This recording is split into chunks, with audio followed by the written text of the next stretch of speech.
What's going on, guys? Welcome to day 4. What's going on, guys? Welcome to day 4 of my 30-day golf challenge. As a part of my 30-day challenge, something that I have to do is play a 36 holes of golf across that 4-week span or that 30-day period. So today I'm playing 9 holes at Churchill Park Golf Course. It's a very relaxed round of golf, but it is a practice round, and I'm playing with a friend of mine. In the car, stuff's packed. Let's get going.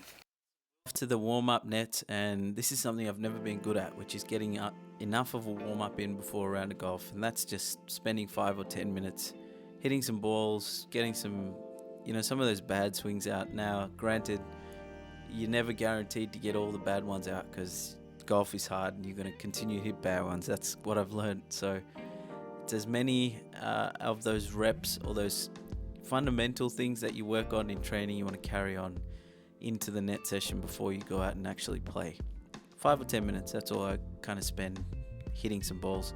Now this is one of my favorite putting drills, and it helps me get dialed in before a round of golf using a couple of tees, and in this case I'm putting down a second set of tees to make it a little bit harder, but you can just start with 2 tees in the ground, the width of your putter head, and just see if your putter is stable at the point of hitting the golf ball.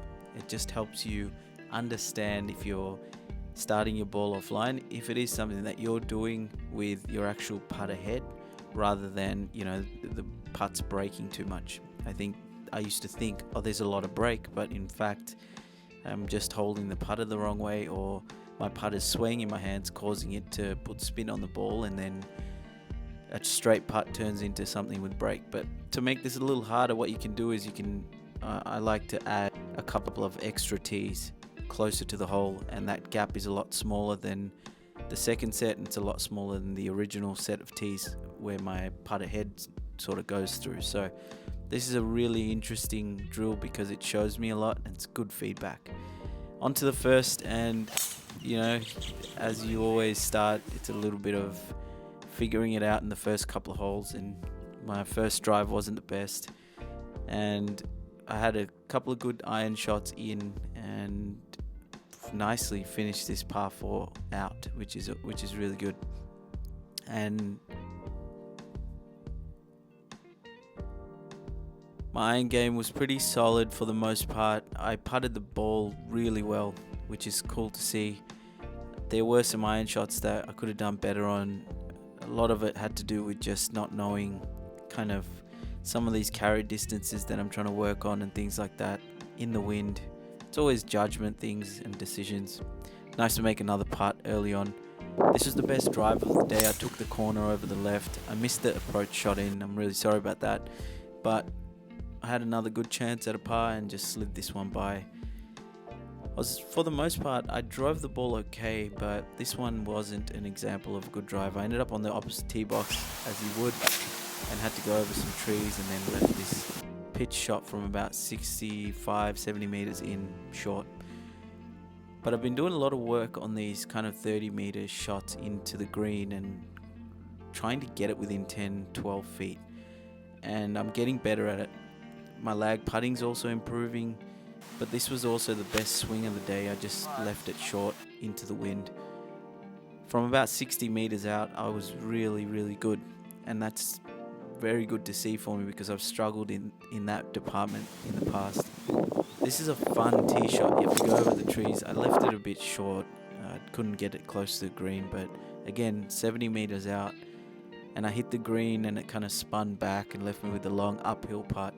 Not too bad. My lag putting was, again, I'm really, really happy with that. Par 5, second last hole of the day. Leaked this drive out to the left, and this ball was kind of teed up a little bit, so I went with the driver off the deck. You have to, under the trees, and got some really good run out.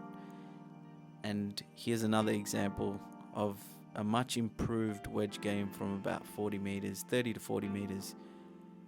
And before we close this video, I wanted to take a look at my swing and break down a couple of things that I'm working on and some of the improvements. You can see here, this is parallel point number 1, as the professionals call it, but what I'm after is that club head facing the ball, and it seems to be doing that. So I'm pretty happy with where my takeaway is at the moment.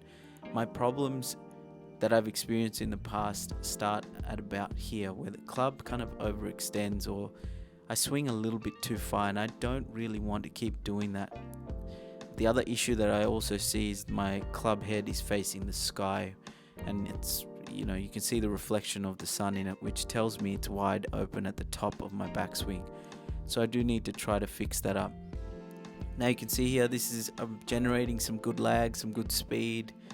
I don't mind this position, but the club head's really open, so I've got to do a lot of work to square it up.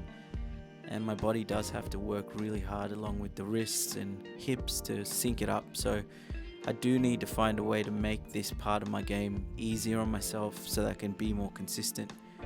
And this is my impact position. I really like this for me. This is something I'm comfortable with. All those angles down to the ball and my follow through. You can see the club head is now closed to the target, which is good. That's what I want. That's what I need to be. And this is my finishing position, which I'm working on to finish a lot taller and a lot higher. Alright guys, that's it for today. If you enjoyed that video, make sure to subscribe to the channel, like this video to let me know you like this content, and I'll catch you tomorrow.